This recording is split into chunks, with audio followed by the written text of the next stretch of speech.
Good morning, everyone.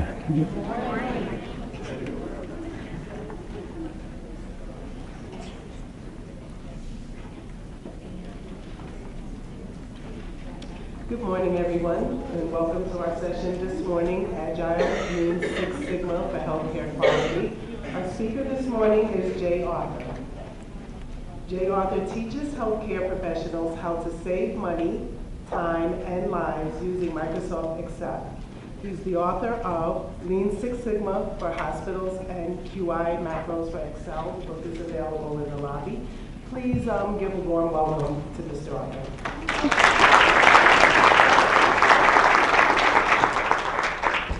All right, well, thanks for spending time with me this morning. And I want to make sure I got my audio on, Ryan. Good? All right.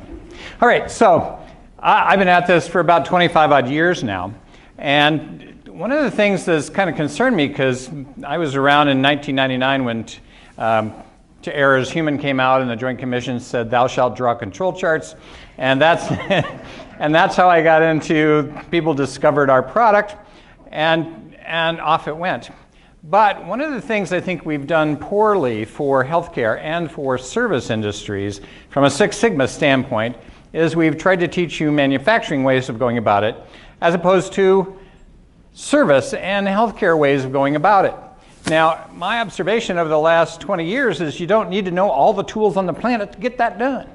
You don't need to go to 4 weeks of training, right? And so I'm going to talk to you about a different approach to this, which I believe will accelerate, number one, quality, care, patient safety, all of these things. Does that make sense?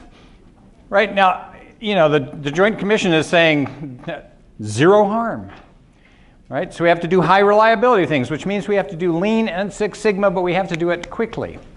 And I believe that's entirely possible, although we've taught you how to do it slowly, the way we did it in the last century, right? Not the way we do it in the current century, right?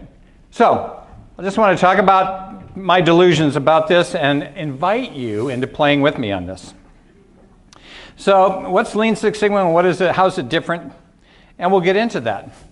So the American Society for Quality was founded in like 1946 or something. And at the time, manufacturing was a big dog and it was about even Steven with service industries. And out of that came improvement training, but a lot of it was manual. You know, I actually learned how to do control charts with a calculator on pieces of paper that were set up to do control charts. Oh my gosh, you know, that's the slow, hard way to do quality. That's 20th century quality. So what do we want to do? Well, traditional Lean and Six Sigma training is big binder training. I don't know about you, but I have big binders that I got when I was in training. I have dozens of those things, right? And so out of that, you know, 2 weeks to be a green belt, 4 weeks to be a black belt. Oh my gosh, right? And what does that do? Well, long trainings like that teach the student that it takes a long time, that it's complex, that it's going to be hard to do. And what do they get out of that? Well, then they try and do it slowly. Let's not do that. All right, and you know, a project can take several months and it may or may not deliver the results we're looking for. The other thing that worries me is, you know, I see a lot of Six Sigma project companies start Six Sigma and then they abandon it after 3 years or something because they didn't get the results they're looking for. Well, guess what, kids? We got to get results for these leaders or they're going to go, right? And I don't know about the rest of you, but I saw an article in the recent Healthcare Leaders magazine that said that 750 C-level jobs turned over in healthcare in the last quarter. So if you're expecting your leadership team to stick around and actually be a part of an ongoing long-term transition, like a Virginia Mason and some of these places, I think you have to say, I can't count on that. I have to be the leader that I'm looking for in my organization. So that's traditional Lean and Six Sigma. The other thing we do is we teach you what I call the long tail of Six Sigma tools. Right? So do you need to know DOE to do healthcare quality? No. I had a friend of mine who taught for GE in healthcare doing Lean Six Sigma training. She said, we spent 3 days teaching design of experiments to healthcare, and they'll never use that. But what does it do? It makes you feel stupid, right? Because you're learning, it's the antithesis of lean, right? Think about it. If you put all this stuff in your brain, how do you decide what thing to choose? What tool to use? In what order? Oh my gosh. And because of where I sit, I see a lot of confusion when people call me up. And so it's an odd thing. So here's what's happened, right? In the 21st century, the world shifted. But the quality, ASQ and a lot of us did not. So we went from manufacturing being big to manufacturing being small. It's about 11% of the employment. And in that 11% of the employment, maybe only 1 or 2 people actually work on a factory floor anymore. Everybody else works in the service side of that business. Procurement, product billing, servicing, shipping. They don't make stuff anymore. Now, manufacturing is like a $2 trillion industry. Healthcare is a $3 trillion industry. The estimates are that there's $1 trillion in waste in healthcare. $1 trillion a year. Now, if we could all get on board and kick that down, it would pay for universal health care. It would pay for a lot of things. Everybody would make more money, right? So that's just my grand illusion. And farm employment just tanks as well. So here's what I think traditional Six Sigma does. Well, it focuses on complicated problems and DMAIC and design of experiments and all the complex tools. But those are a very small percentage of what you face in healthcare, if you face them at all. Now, there are simple problems. And people call me up and say, well, should I start an improvement project on this simple thing? No, just fix it. Oh my gosh, let's not be foolish about this. But the vast majority of problems are uncomplicated, but they need some data analysis to get the answer. Right? We can't live off of gut feel, trial and error, and common sense anymore. Now, all of these slides are out on the NAHQ website, and I also put a PDF out there about Agile Lean Six Sigma. And so I'll point you to that later on in the process. And I was sort of in between TQM, PDCA, and Six Sigma DMAIC, and I came up with my own thing, which I called FISH, which is focus, improve, sustain, and honor. And somebody came by our booth yesterday and said, well, our Dr. Fish thinks that's funny, and he's decided that that's his methodology. But they actually have a gentleman named Fish who runs their improvement department. So, and he's having the most fun with that. So, but that would be an easier way to think about it, right? Just let's focus on something, let's improve it, and then let's sustain it. And then let's honor our progress, right? Because if we don't honor our progress, guess what? We won't do it anymore. Now, one of the things that I find systemic across all quality improvements is we focus, we improve, and then we forget to sustain, and then I hear too often from healthcare, we made this wonderful improvement, and 6 months later it was gone. Made this wonderful improvement, 6 months later it was gone. Well, guess what? That's a form of waste, isn't it? Right? Because we failed to put in these systems to sustain it. So you need control charts to monitor and improve. Once you get beyond standard levels, about a 4 sigma rate, that's about the best I see in healthcare, about a 1% error rate. Once you get to 5 or 6 sigma, you will not be able to detect a process shift with your naked eyes. You're going to need control charts to make that happen. Now, I started looking into this, and there's a movement out there to hack. We call it hacking. It's a good kind of hacking, but the spirit of hacking can be adapted and applied to general business management, not just technical innovation. I thought, well, I'm a coder, right? So I understand hacking, right? And there's the bad kind of hacking. We don't want to do that, just so you know. Now, how do we hack lean? Well, where do I start? Well, you have to shrink the arrows. So I want to introduce you to your advanced technology for lean. This is hard work here, kids.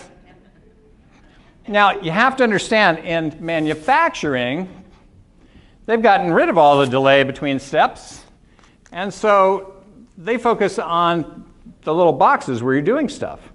Changeover time and how many people and tack time. You don't need to know that. How do I know that? 95% of the delay in healthcare is in the arrows between things. Right? A few years back, I took my mother to the emergency room because she had blood in her urine. My wife at night said, she has a bladder infection.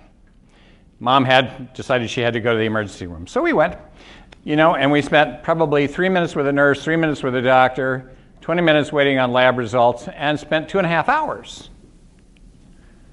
That's delay. Now, back in 2004, Robert Wood Johnson Hospital, I think it's in New Jersey, was a Baldrige Award winner, and they started turning discharge patients in 38 minutes. Admitted patients in 90 minutes. Now, according to Press Ganey, the average length of stay for anybody in an ER in this country is 4 hours.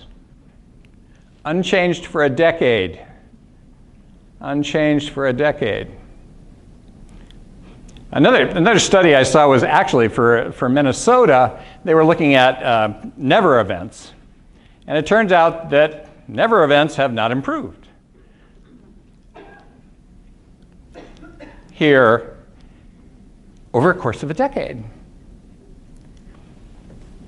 Come on, people, we got to giddy up. All right, so if you want to do something, how do you hack lean? You focus on getting rid of the arrows. And I've done this a lot. So here's some nurses actually just slapping stuff up in a training room. You can see all of their medical partners down there.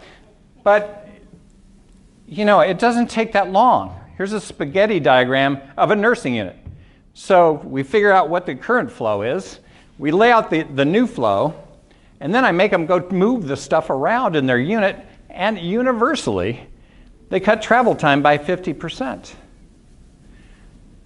This is not hard. We did this in an hour. Now, moving everything around took a little bit longer. That's how you hack lean. You start looking at the arrows, and you get, how do I collapse these things? I was working with one company that was actually being tasked with building rural hospitals, and they were asked to do it in a lean way. And it was so funny, they'd had lean experts come in, and I came in, because they still weren't getting it. And we spent about half a day with Post-it notes saying, how would you design a rural hospital so that the movement is 0 or very short? Would you design it vertically or horizontally? And so I got them thinking about lots of different ways. And they said, well, how would we show this to our client? And I said, well, take your Post-it note things and let them help you redesign it. Let's take this little thing, go, what would the travel pass? And they said, and they got the contract, by the way. I wish I'd have gotten a piece of that. So this is not hard. Do you understand what I'm saying? Now here's another spaghetti diagram. It's actually drawn on top of their layout for their thing. So does this make sense? You can sit down, you can do this in a hurry. You can do this in an hour or two. No 5-day Kaizen event. Stop that. 5-day Kaizen events are for moving giant machinery around in a production factory. Make sense? All right.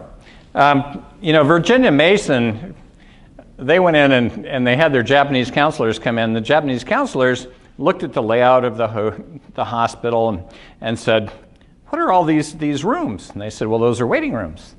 And the Japanese counselor said, who waits there? And they said, patients. And the Japanese counselor said, how long do they wait there? 45 minutes to an hour. And he said, aren't you ashamed? So let's rethink this. There are hospitals out there now. You walk in, you slide your insurance card, it gives you a rooming card, you walk into the room, and somebody shows up, in 3 to 5 minutes. What if you took out all your waiting rooms? Would that change how you run your hospital? Yes. All right, so start thinking a little bit broader. So that's hacking lean. Does that make sense? It's just getting people in a room who are smart with Post-it notes and asking them to rearrange how things work. You know, at Virginia Mason, they went from nurses spending 30% of their time with patients to spending 90% of their time with patients. Lean is a great way to get started. The other great thing about lean is when you reduce the cycle time, guess what? You're not picking it up, putting it down, picking it up, putting it down, moving it around, doing this thing, missing something. You will cut defects in half. Just by the sheer fact that you never set the patient down. Never leave the patient alone. They're always in motion toward their outcome. Now, I know that's not always true, but that's the idea. All right, so what about hacking Six Sigma? Well, Six Sigma, you know, like it showed you the long tail of tools. If I teach you everything in the Lean and Six Sigma possible playbook, your brain will explode. There's just too much stuff. So I have come down to that you need a handful of tools. Now, one of the things that I have learned is that every multi-million-dollar improvement project I ever worked on started with a pivot table. How many people here are familiar with Excel pivot tables? Lots, okay? Pivot tables are the way you're going to crunch all the data to get down to narrow that focus, to find the one thing that you should fix. Now, the great thing about this is you don't need a team to do that. You just need to do the data analysis, right? And then once you figure out what needs to be fixed, then you can figure out who should be on the team. One of the biggest mistakes I've ever seen is people gather up John and Susie and Mary and Frank and put them together and say, fix something. Well, this starts what I call the 100-yard dash for the directionally impaired. There was an old Monty Python skit where all the people lined up, the gun went off, and they all ran off in different directions. That's how it seems, right? But if we let the data say, hey, fix this, then I can tell you exactly who should be on that team. And if I can take that data and do that, somebody will free up those people to be on that team. Because you only need to meet for a few hours to do the root cause analysis and figure out what to do. So this is how it works, right? We're going to hack Six Sigma. We're going to use control charts, Pareto charts. And the Pareto chart, the big bar in the Pareto chart, sometimes you drill down, you drill down, and you drill down. You might need 2 or 3 levels of Pareto charts to get to it, but that becomes the head of your fish. I'm stunned by how many people do not know that the big bar in the Pareto chart is the head of your fishbone diagram. That's how you get your problem statement, is from there. And then from there, you figure out what the root causes are, you come up with countermeasures, action plan, implement it, and then you want to be able to show that you actually made an improvement. That we reduce the variation, that we reduce the Pareto diagram, that we shrunk the histogram. You know, histograms in healthcare, I think mostly are about wait time, turnaround time, length of stay, right? How long do you want to stay in the hospital? 0. How long do you want to wait to be treated? Yeah, 0, right? So you only have a half of the bell-shaped curve, right? 0 is over here.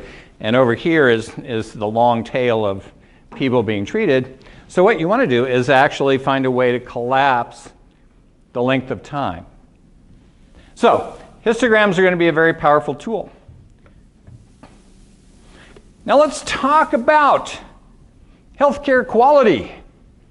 We go to the Institute for Healthcare Improvement, the Magnet Conference. We go to NAHQ. And I do a silly thing. I go gather some data. So I go walk around all of the poster presentations to see what tool is being used. Now, if you can't read it right there, the top 2 at the 2016 IHI conference were bar charts and line charts.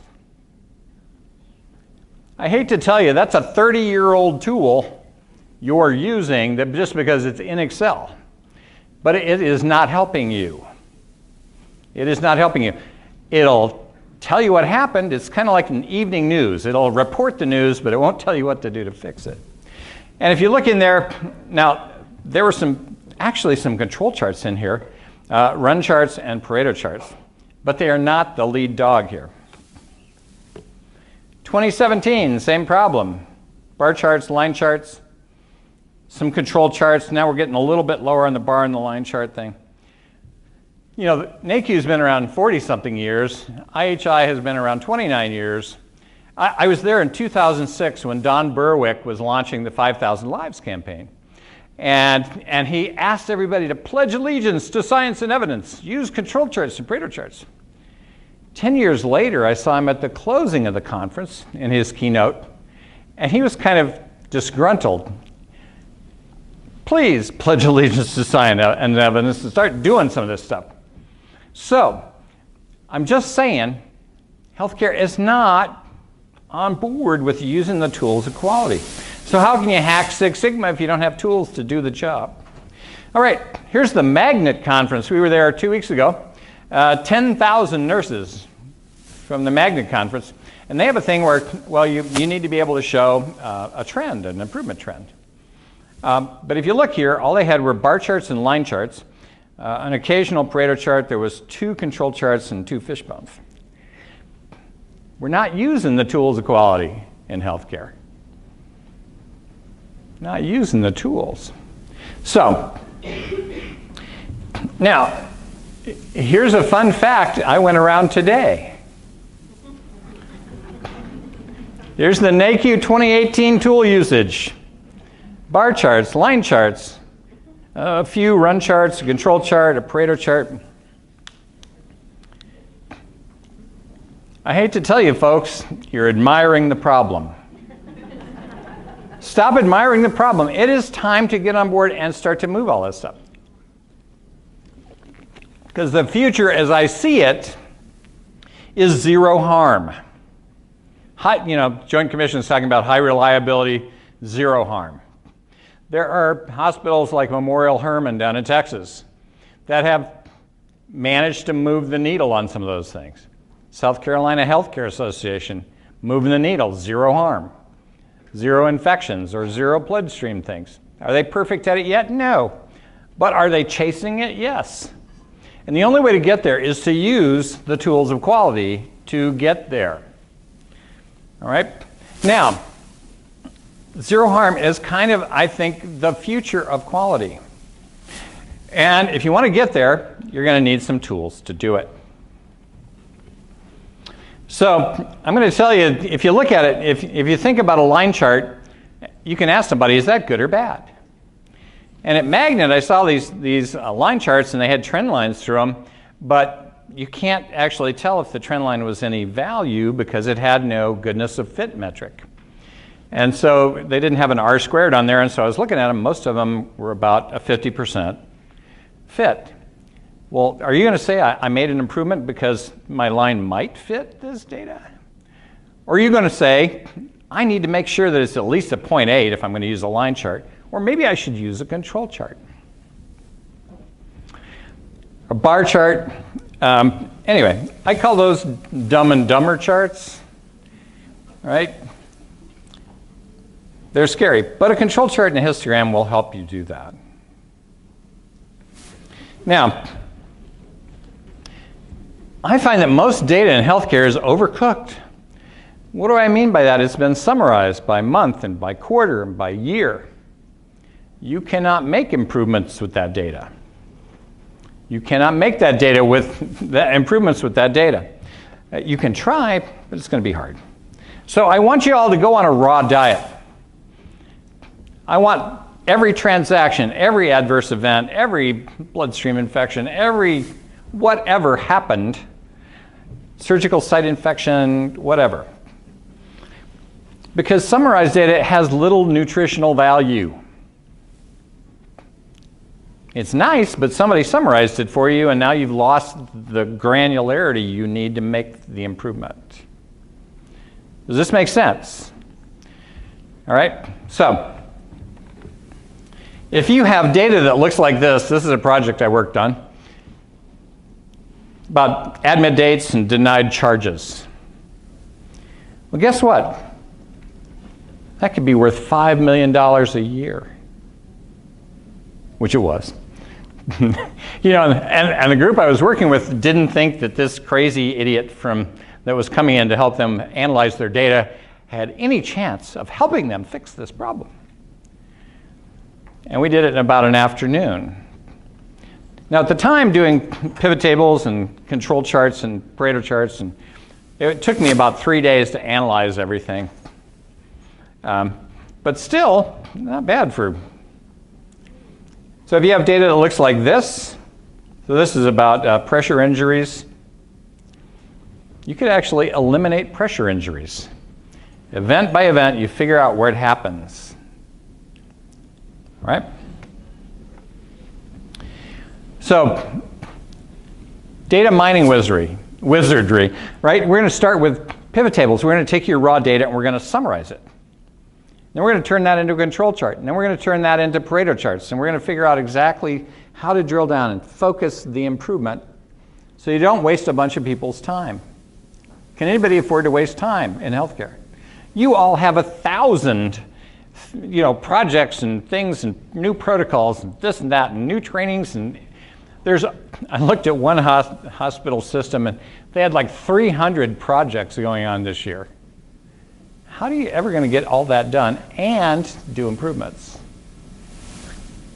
So if we hack Six Sigma and do a little data mining, we can get people together for a couple hours and figure out how to fix it.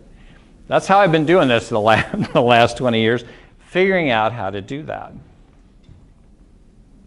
So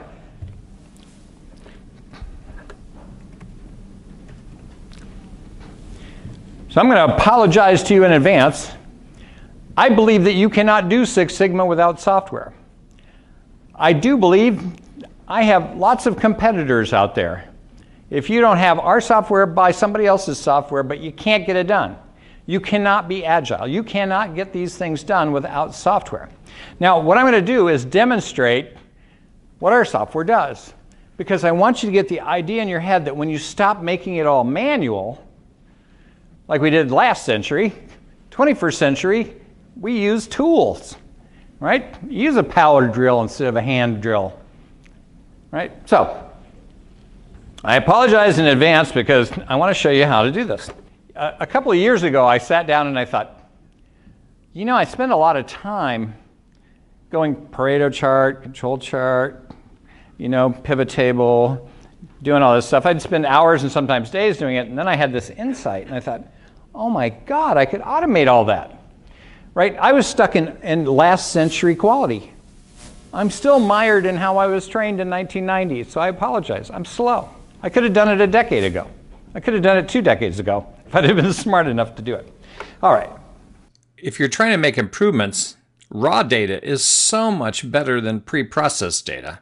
Right? There's no nutritional value in stuff that's been processed. You need things like this, which tell us the when, the where, and the what of what kind of pain or issue was occurring. And so here we see, by date, and then we see some more, and maybe there's another one down here. Well, I see people counting this manually and trying to make improvement projects. Well, that's no longer necessary.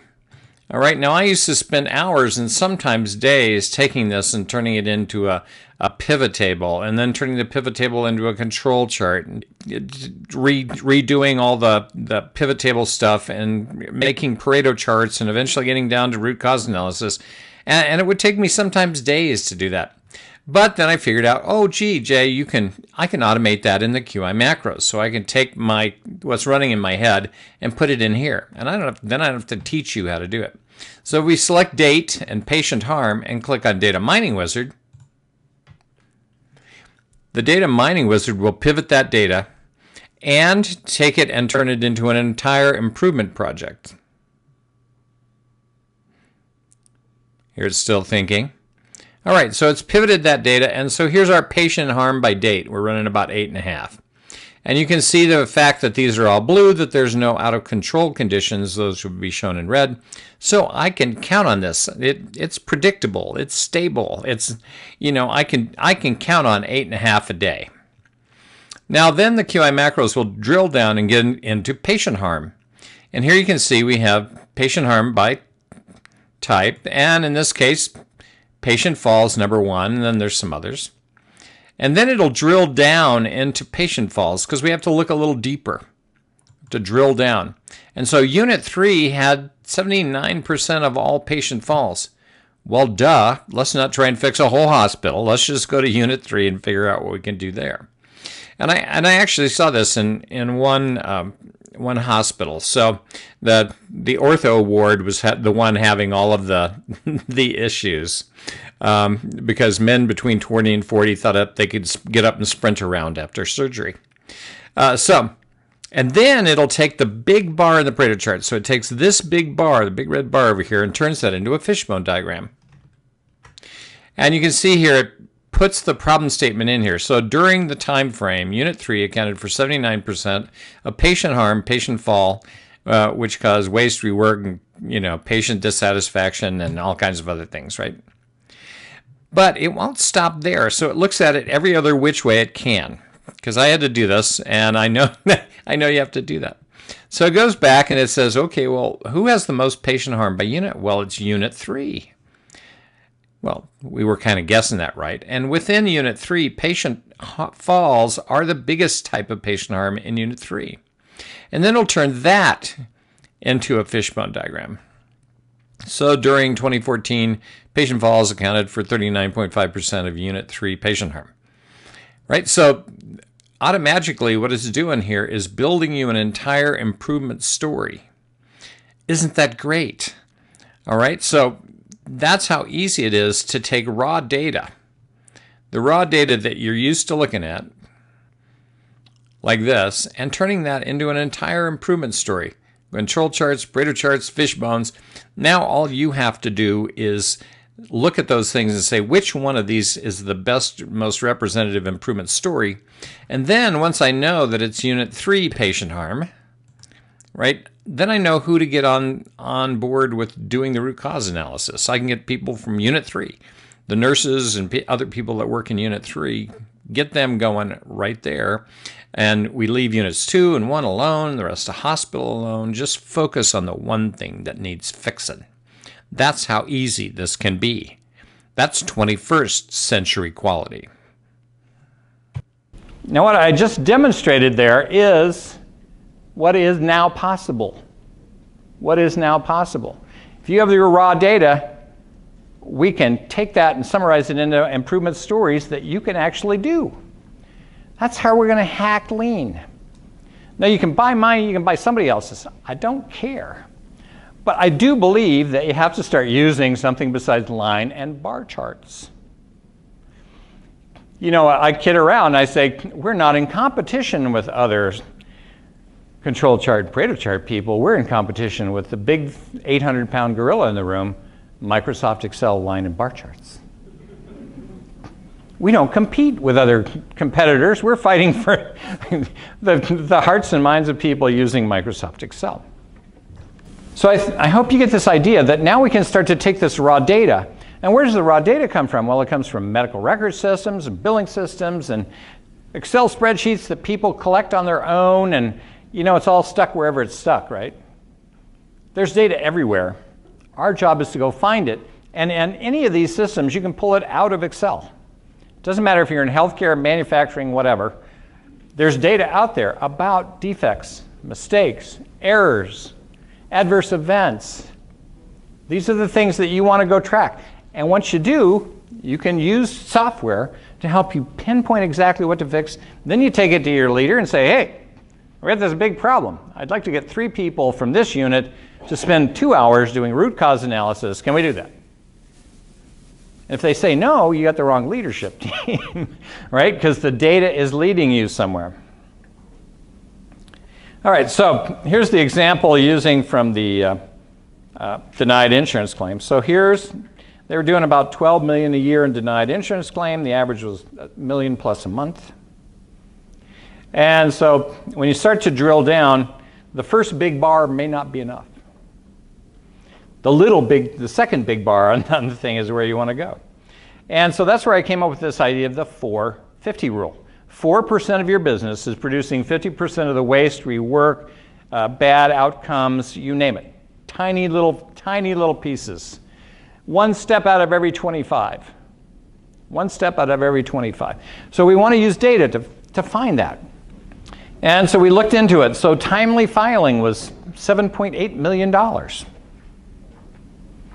And within that $7.8 million, one insurance company was the vast 64% of the total error.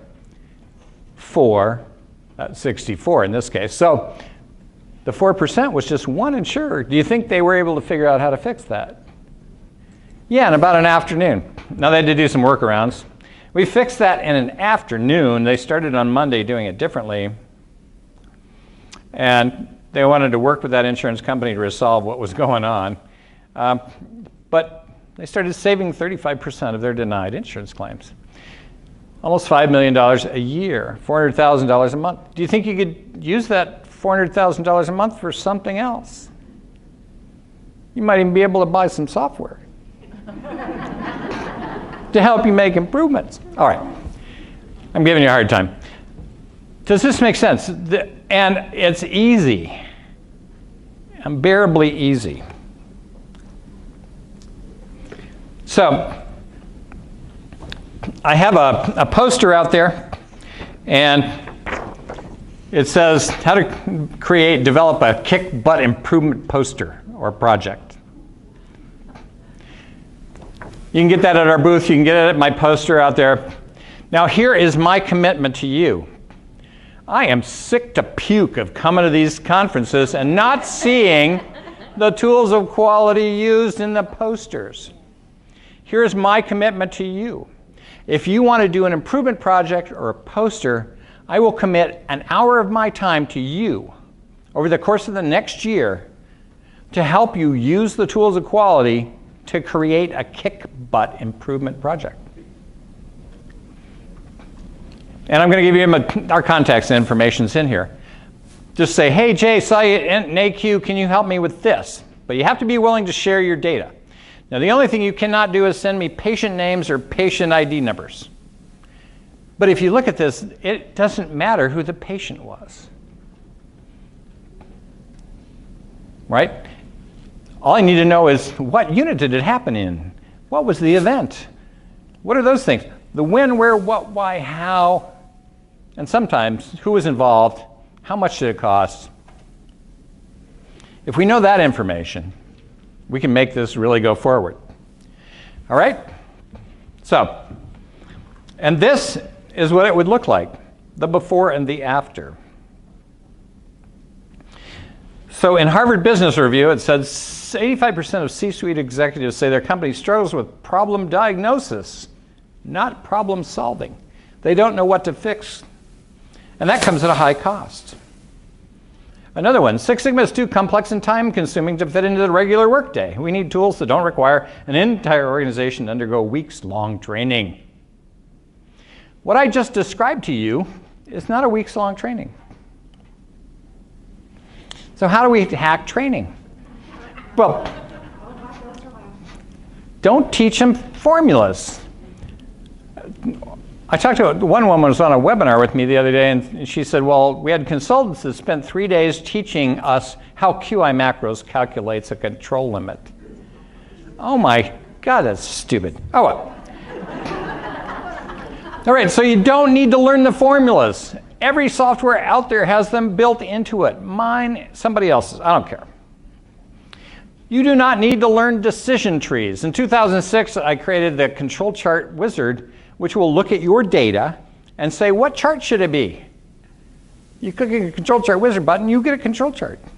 You don't need to know all this stuff. You do not need to have software in your brain that can be out in the computer.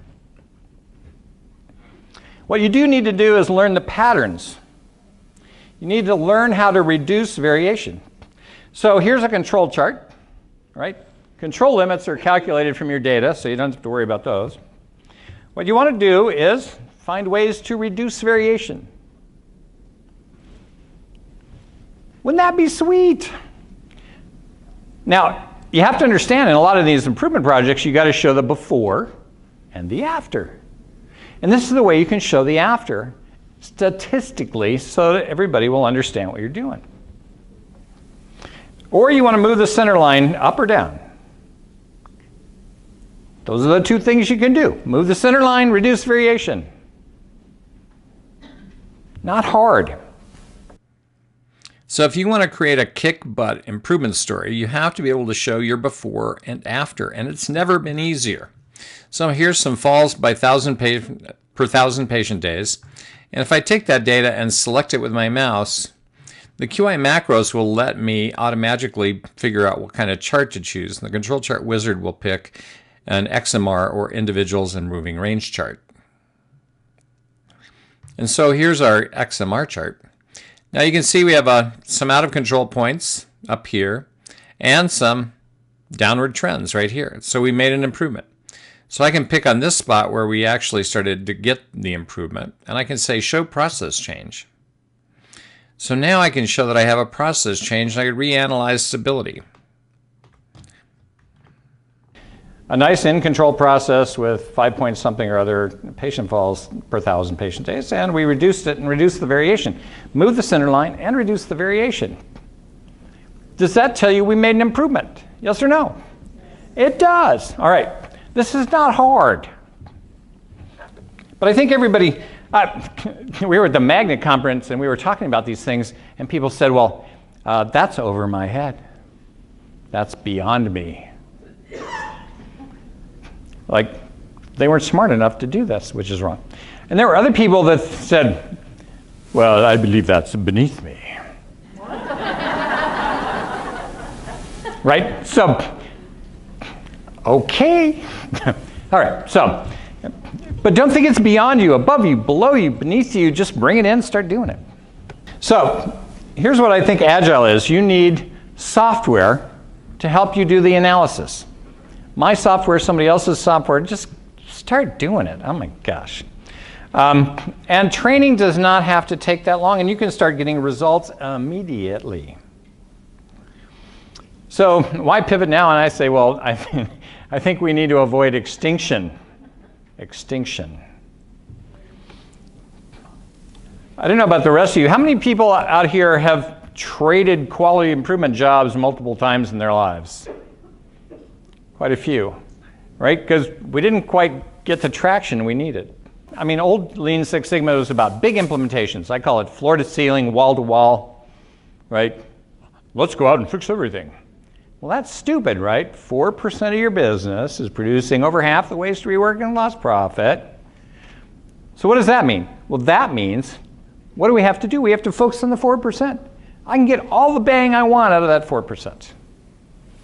Make sense? And it's very rigid in how we teach it. First you must define, and then you must measure. No, you don't. You already have all the data you need. You don't need to define one thing. You don't need to invent a new measurement. You just need to go get the ones that are out there.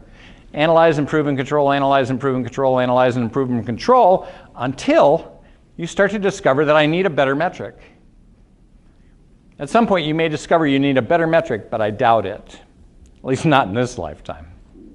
So Agile can be done with very small teams. We use software to narrow our focus. We get the right people together to fix the problem, and then we have to sustain it. You know, data-driven. So I believe that all of you can go from wherever you are on this path, right? And we have people that are just gut feel, common sense, trial and error people, going all the way up to collecting data, analyzing data, making improvements, and getting to some level of hassle-free healthcare, zero-harm healthcare. You know, I know too much about healthcare quality, and I tell you, if it was an airline, I would not fly you. I wouldn't. I have too many examples from my immediate family that tells me I wouldn't fly if I didn't have to. So I think you get the idea that Six Sigma can be fast and fun. We can hack lean simply by getting people together and deciding, how do we get rid of these arrows? How do we get rid of unnecessary motion? How do we get rid of unnecessary delay, wait, whatever? And we use Hack Six Sigma by using software and what I call the Magnificent Seven tools. Yeah, so the question is, how do we do this without mandating?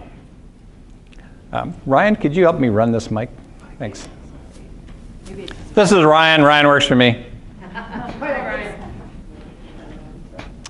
So, yeah. It was on. Yeah, all right. She said it. So, how do you do this without mandating? And I'm not sure at some level that you can. You know, I've talked to IHI, I'm talking to NAHQ, and I think it's a little bit like the Joint Commission back in 1999, thou shalt. At some point we're going to have to go, thou shalt use thy tools of quality. But the way to get at this initially, I believe, is if you have the tools to do it, then just start using the tools. And they'll go, what's that chart? Well, that's a Pareto chart. Well, what does that tell me? Well, that tells me we need to look in Unit 3 and look at them patient falls in Unit 3. Right? And now I sound like I'm dumbing it down, but I'm trying to simple it up. Right? Dumbing things down is easy. Simpling things up so that everybody can embrace them. You know, you just watch me run some charts. Did that look hard? I think everybody thinks everything's going to be hard. It doesn't have to be hard. We can make it simple. Does this make sense? And so if you start demonstrating, you know, when I was working at the phone company, I would carry my laptop around, and I had some primitive versions of some of this stuff, and I would just draw a chart and they'd go, how did you do that?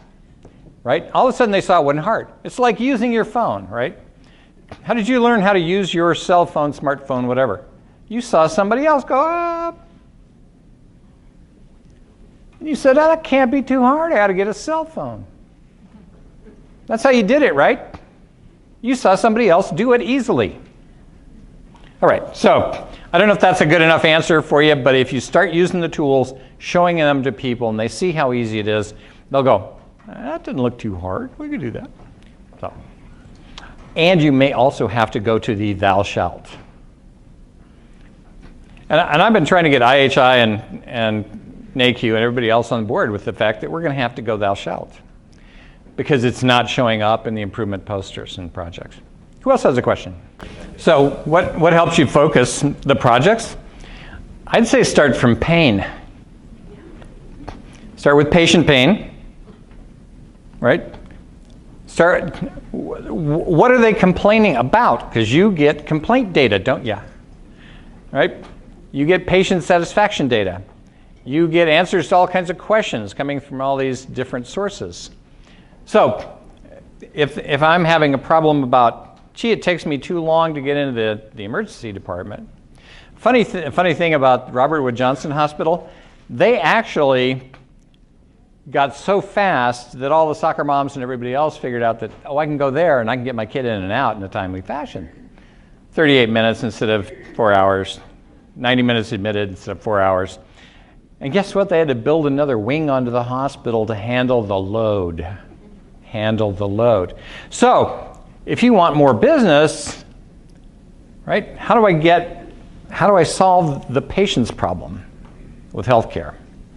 And when you start from the pain, you know, I always say do the worst first. Worst first. Don't move the deck chairs around on the Titanic. Go find the big, ugly, hairiest, awfulest thing and go, we have too many surgical site infections. Let's figure out what's happening. Some of our doctors are doing too many C-sections. Funny thing about doctors, if you show them comparative performance, they will self-adjust. They will run an improvement project in their skull and they will get better. I'm telling you, right? You can't tell them what to do, but you can show them data and they'll go, I better change. It's a very interesting thing. I'm not sure I answered your question, but chase the worst first. Got some questions? So what she was saying is you got to educate the leadership team in what this will do for you. But one of the great things about a control chart is a control chart will tell you if things are performing normally. Run chart won't necessarily tell you that, but it'll tell you if it's performing normally, and if you have 40 or 50 or 100 KPIs, key process indicators, wouldn't it be nice to know if this thing's all doing okay and we only have 2 or 3 things that are doing some sort of weird, out of control thing that we should go focus on? I can tell you, in the phone company when I was there was a weekly fire drill to find out why one number went up and some other number went down. Well, what if that's just normal variation? Why are we chasing an imaginary, widget? So if you help the leadership team understand it will save them time and energy, I think you will find that they can embrace it. But you can do this with KPIs. You can do it with financial performance. You can do it with absenteeism. You can do it with all kinds of stuff. Can I build a control chart dashboard that has all the KPIs in it? We have hospital systems out there with 44 hospitals, 600 metrics, and they update this in about 2 hours. It used to take them 2 weeks, but now it takes them 2 hours. So you can build control chart dashboards to track all this stuff. All right. So I just want to, why not have a dashboard? But let's do it with. Let's do it with some tools that actually give you a control chart so you can smell test what's actually going on. We have another question over here somewhere. He's coming. Well, I think the hard part is sometimes we do collect too many numbers. I know that. And then we can't actually figure out which ones drive the business. Does that make sense? And you don't know. And you don't know because there's too much information. This is another lean, overproduction. We overproduce metrics, don't we? And when I was in the software world, what we used to do is if we had these things that printed reports and stuff, and we would just shut down the report and see what happened. What did you do? Say that again? We would just shut down the reporting and see if anybody complained. Now, you go, well, what does that metric tell you? Well, it doesn't tell me much. Can we shut it down? Sure. Right? So let's get down to a handful of metrics that tell us everything there is to know about the biz. Make sense? Now we're close to the end here, but I wanted to point you, there's my name, j@qimacros.com. If you want help with your improvement project, your poster, and you're willing to share your data, I will spend an hour with you to figure out how to make it a better improvement project. You'll also find that there's an Agile Lean Six Sigma PDF on the NAHQ website, which will explain this in a lot more detail, although you don't need more detail, I hope. Right? And if you look down there at the very bottom, there's lssyb.com. That stands for Lean Six Sigma Yellow Belt. I offer a free Yellow Belt Six Sigma training on our website. Now, if you want to take the test and get certified, I charge you $97 for the certification. But can you train everybody you want to train for free on our website? The answer is yes. Okay? So, I want to invite you to start doing this and not just talking about it, not admiring the problem. Right? Because I think that in a very short period of time, using just these tools, a control chart, a Pareto chart, a fishbone, and some other things, a few post-it notes, you can make dramatic improvements in a very short period of time. Thank you for helping me hack Lean and Six Sigma.